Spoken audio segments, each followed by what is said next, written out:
Good morning. Thanks for joining us. I'm Monica Coleman. Happy Christmas Eve. I'm here alongside meteorologist Rob Carmark. Rob, without giving too much away, it's going to be kind of warm this holiday season. The family of Shervano Stingley has promised to fight for justice relating to his death last week while in custody of the Sacramento Sheriff's Office. Meanwhile, outgoing CHP Commissioner Amanda Ray spoke with ABC 10's Chris Thomas, reflecting on her time in position. Just days before her departure.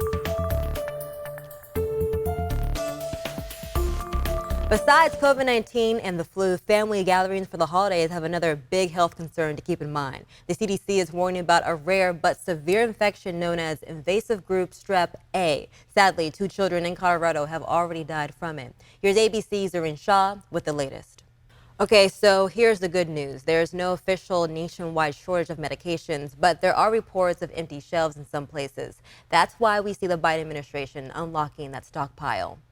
Meanwhile, the mask mandate is back for students in Sacramento City Unified School Districts. According to the CDC, more than 205 million Americans feeling the raft of winter as rain, snow, and frigid temperatures sweep across the country. The not-so-jolly weather putting a damper on travel plans this Christmas Eve, both in the air and on the ground as well. We are just getting started here on ABC 10 Weekend Mornings. It's the season for gift giving and gift returning, while a large amount of gifts will head back to the store shelves.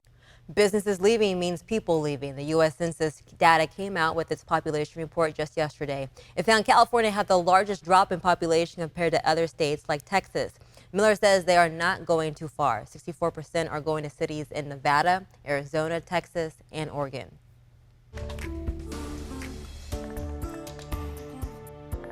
Getting and giving gifts is a big part of the holiday season for many, and so is returning gifts. In fact, almost 20% of merchandise sold during the holiday season is expected to be returned.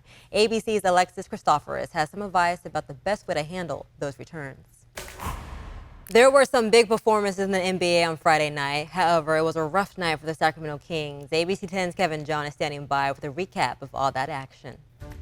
Rob, thank you. There's still more to come on ABC 10 Weekend Morning News. It's Christmas Eve, and one of the best gifts you can give is your time. How you can give back to your community, that's coming up next.